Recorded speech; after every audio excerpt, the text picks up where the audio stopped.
Good afternoon, welcome. Whatever time you're here. For me, it's morning. Morning thunder with my lovely coffee. And cannabis. There's a storm rolling in. In the background, you may hear the beginning. I'm turning it down now a bit because I don't want it to interfere with our discussion. The beginning of The Portal, which I created, the audio file that is, to a very specific end under the guidance of Michael, my guide, my higher self.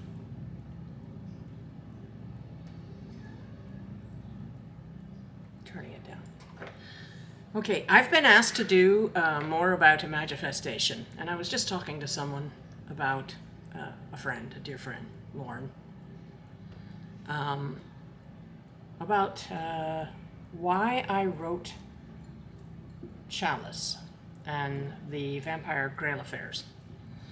First of all, Michael channeled the work through me, and when your guide decides to take over your life and use you in the way you were created to be used, there's not a lot you can do about it except comply. So it really wasn't my choice. In fact, let me give you a brief of that story. I came home.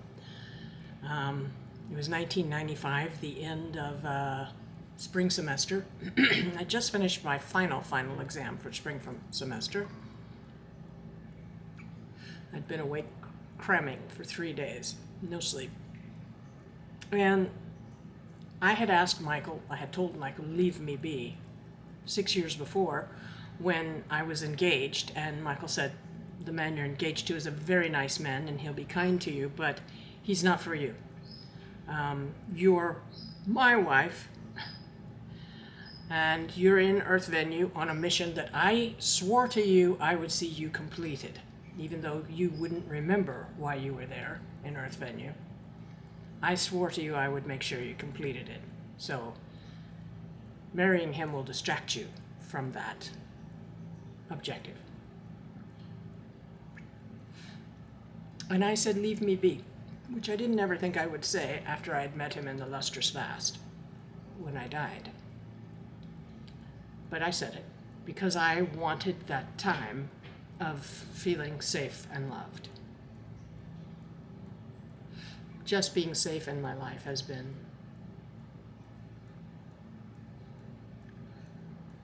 I've kind of given up on it now at 66, feeling safe. But I have been actually, since being sexually assaulted the first time when I was 5 years old by my granduncle, I've been hiding pretty much all my life. And in order to do what I came here to do, I have to stop hiding. I have to come out and be public.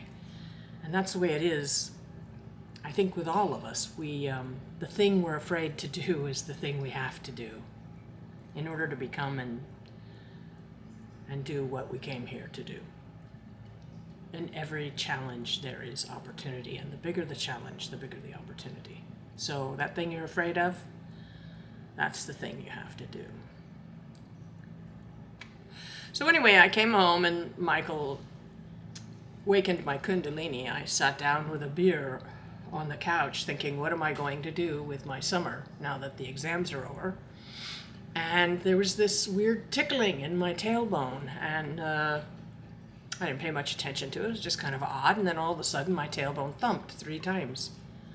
And this gush of energy ran up my spine, out into my arms and legs, Shakti. I felt like I was just electric with energy all over my form. And I'd never felt it like that in a pulsing, spiraling wave running up my spine. But there it was.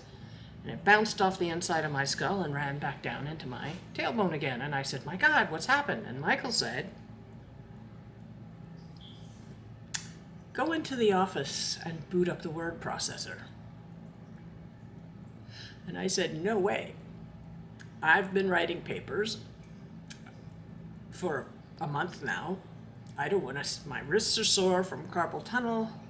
I don't want to see that keyboard again all summer. I'm just not a computer person. No way. The thumping in the tailbone happened again. Thump, thump, thump went the tailbone, and up zzz, my spine came that wave of energy, thumped off the inside of my skull, back down into my tailbone, and back up into my skull again, and back down into my tailbone. And I was like, you know, stunned. What is this? I'd felt it before, but nothing, I mean, in my arms and legs and in my head and stuff, but never that up my spine and the thumping in the tailbone. Very odd.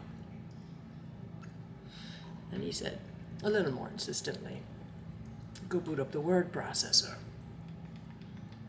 And I said, no, I'm going to drink this beer.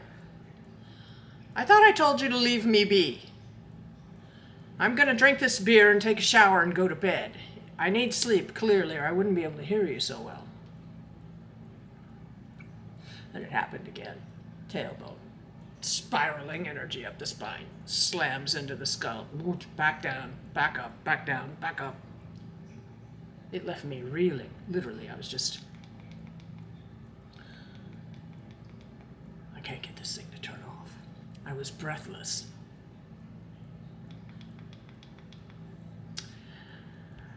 And Michael said to me, go boot up the word processor. I have a story to tell you. I promise it'll be a great adventure. So I went, and I sat, and I booted up the word processor, and I waited, and shortly I heard chalice, like a song in your mind that won't go away. I heard chalice. And I sat there waiting. A few moments later, I heard chalice. Sat there waiting. And Michael said, type chalice and center it, and then hit enter. I was, okay, that's more specific. Now, first of all, I'm kind of gobsmacked in a half-awake state anyway, because I've been so long without sleep. And shortly the words began to flow through my head like a song that wouldn't relent until I wrote the words for the day. I wrote 252,000 words in 4 months. And I did not consider myself a writer. Anyway, at the time. Anyway, so that's how the series was born. It wasn't until years later. I mean, that's 95. And I worked on it diligently for like 3 years, and then life got hold of me, and then I didn't start working on it again until 2012. And at the end of 2012, beginning of 2013, I was really very diligently working on Chalice and its first sequels, Beacon and Traveler. I finally published all of those in 2023.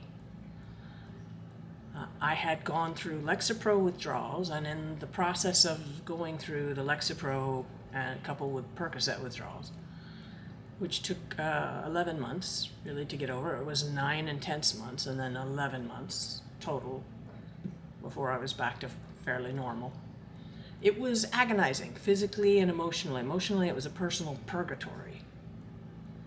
And physically, it was just intolerable. I felt like there were little beings walking all over my body with tiny stainless steel cocktail swords plunging them into my muscles. That's just one physical symptom. I had terrible chills. It felt like the flu. My head, it was just awful. It felt like a really bad flu.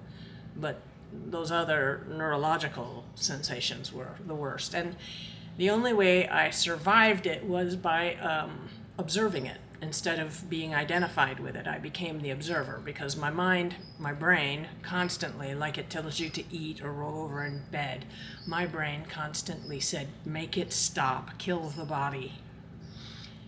Really, and it was an impulse. It wasn't suicidal ideation. I wasn't the one thinking those thoughts. I was observing them and had no inclination to kill myself. I did want to get, however, away from all the pain and suffering. And so I had discovered some audio files, binaural beats. I use a lot of theta brainwave induction binaural beats. And I had discovered a tune by Hemisync. What did they call that? It doesn't matter. Dreamcatcher. Yeah, Dreamcatcher. I had discovered that, and I was using it for meditation and to get away from my body. I discovered after a time that what I was doing was I was leaving my body by going inward. Not going out. I didn't have any, yes, I did have a sensation of going out, but at first I imagifested it because I thought that's what I was supposed to have to get away from the body, was go out of the body. I still had not fully grokked that there isn't a world out there, that the innerverse is much vaster than the outerverse. So by and by I spontaneously began going inward instead of trying to go outward. And we're each a portal to the eternal. Each of us, we are the portal.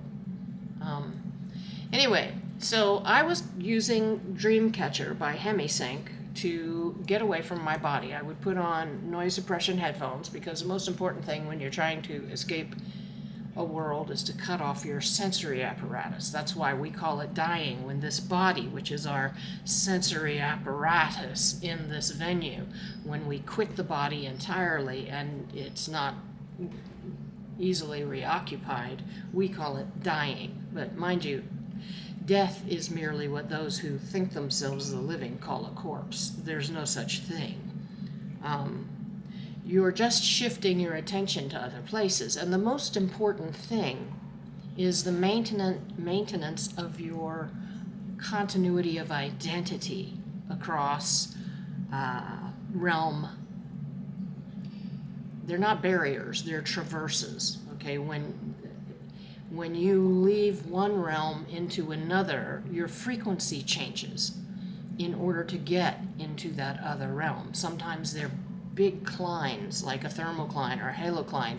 There's a frequency cline between these realms.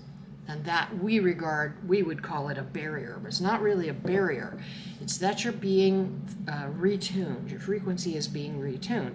And as memories are stored in the venue that you visit, the venue remembers you. Just like that, also your memories, which are your source of a sense of identity. How did I get here? That's your source of identity. Strip all that away, and at first it's quite disorienting, but I've had that experience too. That's for another time. Anyway, so the most important thing is that you learn to maintain your sense of identity across realm barriers so that you can, without getting disoriented or feeling frightened, and usually being frightened because you can't remember who you are will cause you to imagifest things or to summon to your experience things that you'd probably rather not encounter. In any case, just briefly, the thing you do not want to think is uh-oh, because in the lustrous vast, which is the joint mind space of God, in which all